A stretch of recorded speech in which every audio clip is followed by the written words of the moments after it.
মূল্য আর সময়, এই দুটো জিনিসই বড়ই অদ্ভুত। যাকে তুমি মূল্য দেবে সে তোমায় সময় দেবে না, আর যাকে সময় দেবে সে হয়তো তোমায় মূল্যই দেবে না।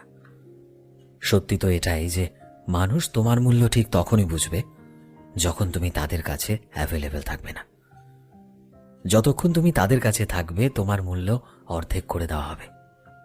ভেবে দেখেছ কি যে মানুষটাকে তুমি তোমার সব থেকে বড় প্রায়োরিটি মনে করো, কখনো কখনো তার কাছে তুমি শুধুমাত্র অপশন হয়ে যাও। এজন্য মূল্য তাকেই দাও যে তোমায় সময় দেয়, আর সময় তাকে দাও যে তোমায় মূল্য দিতে জানে। কারণ সময় আবার ফিরে আসে না, আর হারিয়ে ফেলা মূল্য কখনোই ফিরে আসে না।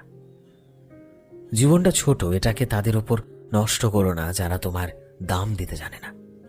মনে রেখো, সময় আর মূল্য সেখানেই দাও যেখানে